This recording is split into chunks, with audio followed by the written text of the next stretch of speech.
Bonjour à toutes et à tous. Un petit mot sur les prochains ateliers et surtout qu'est-ce qu'on fait dans les petits ateliers spirituels.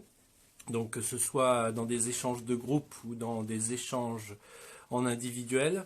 Euh, c'est une proposition d'une pratique en fait du silence et la grande difficulté c'est de pouvoir comprendre véritablement ce que c'est cette pratique du silence. C'est ni plus ni moins. En fait, le silence, c'est ce que l'on est, c'est-à-dire c'est l'être, mais c'est l'être qui est libéré, qui est allégé de toute définition, de toute connaissance, de tout le connu de l'être.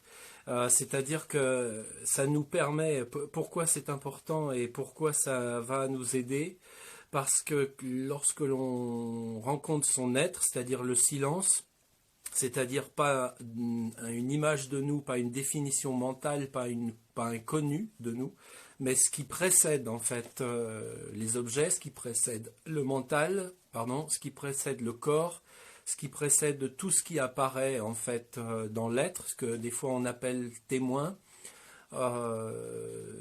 Lorsqu'on est capable dans la connaissance de soi, c'est-à-dire de savoir qui l'on est, c'est-à-dire ce silence, cet être, on va avoir la possibilité d'un recul sur soi, c'est-à-dire qu'on va pouvoir voir en chaque instant le mental, le corps, les corps, la vie telle qu'elle est, les situations telles qu'elles sont, les émotions telles qu'elles apparaissent, etc., etc. Et donc cette capacité en fait de voir très clairement ce qui est, nous permet d'avoir conscience de ce que l'on peut être en chaque instant, ce que l'on exprime, ce que l'on pense, et on va pouvoir, grâce à ce recul, pouvoir en fait choisir l'attitude que l'on veut avoir face à la vie, puisque l'on sera conscient de soi et non dirigé par le mental, les émotions, dirigé par un ego, en fait, par le fait de ne pas connaître son être véritable, ce que l'on appelle aussi parfois dans des voies comme l'Advaita Vedanta le soi, son soi, c'est-à-dire son être. Lorsqu'une personne en fait travaille ce silence qui va la mener à ce qu'elle est vraiment, c'est-à-dire tout ce qui n'est pas le mental, tout ce qui n'est pas le connu, elle va être disponible à l'instant présent, elle va être disponible à elle, aux autres, aux émotions, aux pensées, et elle va pouvoir voir avec clarté ce qui apparaît en fait en son être. Voilà. Il y avait une définition, lorsqu'on s'intéresse aux grands maîtres de la spiritualité, il y a une définition de Ramana Maharshi qui en fait compare cet être à la toile blanche du film sur laquelle le film est projeté, le film étant le corps, les pensées, le mental, les émotions, les situations de la vie. Et la toile blanche, elle, en fait, est le témoin silencieux de tout ce qui arrive sur elle. Mais bon, c'est très difficile à bien voir, à bien comprendre et à bien mettre en place parce que la toile blanche n'est pas séparée du film. Il faut bien comprendre qu'elle n'a pas un recul comme on pourrait l'entendre mentalement. Elle a une capacité de voir ce qui est, mais elle n'est pas différente de ce qui est, en fait, de ce qui apparaît, si ce n'est qu'elle est éternité, elle est témoin éternel sur quelque chose qui apparaît, le film, qui est éphémère. Donc tout ça, bon, ce sont des explications. Les explications ne doivent pas être quelque chose qui mène à une réflexion intellectuelle. Elles doivent mener à vivre l'instant présent, à s'oublier en tant qu'ego moi-je mental pour vivre son être. Voilà, c'est-à-dire la joie de vivre dans son être. Et donc, c'est ce que je propose dans les ateliers. Donc, je vous propose d'aller voir clairement ce que l'on appelle silence, c'est-à-dire votre être, et la clé, et ce dont on doit échanger et qui doit devenir clair pour vous et qui est une difficulté parce que ce n'est pas dans les habitudes de l'être humain, c'est que pour accéder à l'être, pour accéder au silence, pour être ce silence, vous ne pouvez pas utiliser votre mental et parcourir un chemin.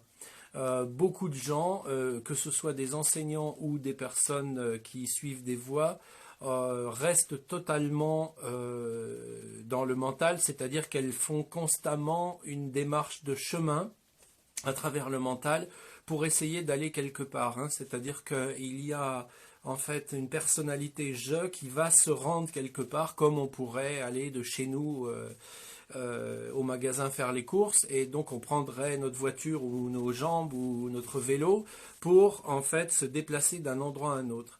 Et il se trouve que les gens font cette erreur pour le silence ou pour l'être, alors que ce n'est pas possible parce que l'être, le soi, c'est ce que l'on est.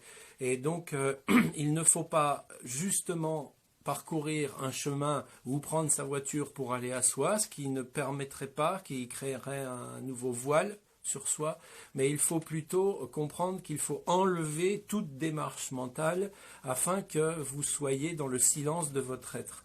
Et donc c'est ça qui reste extrêmement difficile puisque il y a un grand nombre de choses dans votre vie en fait qui sont comme le yin et le yang, c'est-à-dire que vous connaissez la dualité, le yin et le yang, les contraires, la nuit, le jour, le bien, le mal, la peine, la joie. La naissance, la mort, et donc vous allez obligatoirement au départ préférer une chose et vouloir éviter une autre, et donc vous allez créer un ego qui est basé sur la peur et le désir. Et donc le silence, c'est l'amour, l'être en fait, on dit que l'amour est acceptation inconditionnelle de tout ce qui se présente à vous.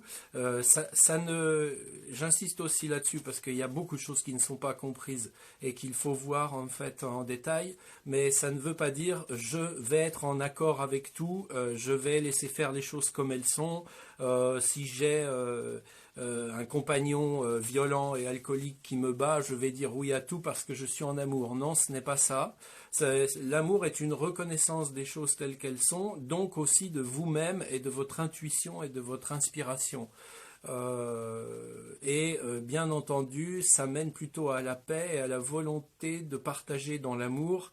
Et donc, ce n'est pas parce qu'on aime quelqu'un qu'on va laisser tout faire par cette personne qui pourrait être quelque chose qui produit du mal et non du bien.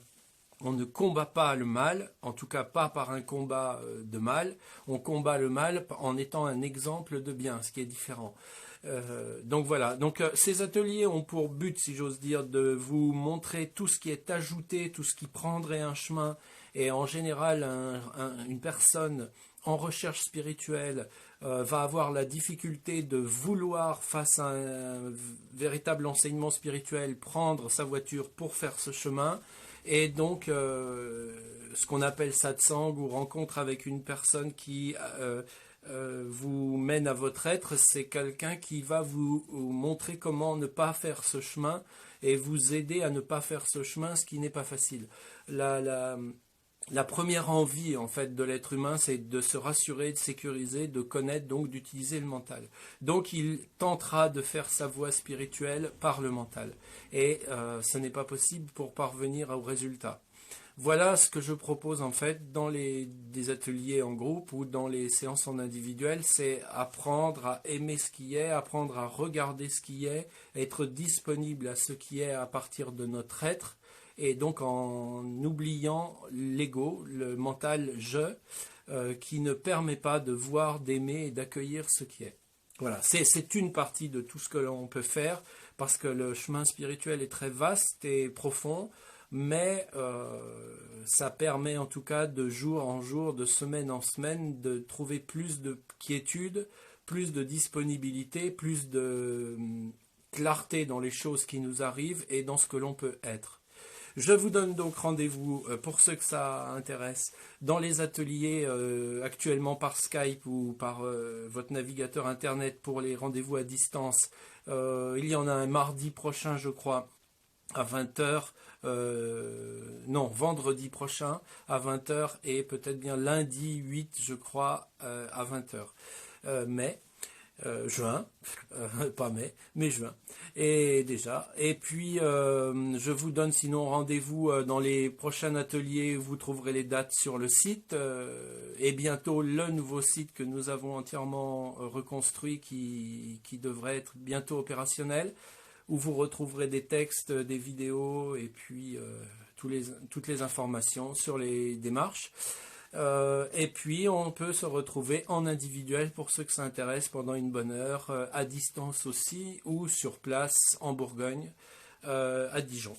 Voilà, je vous souhaite une bonne fin de journée et une belle semaine à tous, et je vous dis à bientôt. Au revoir.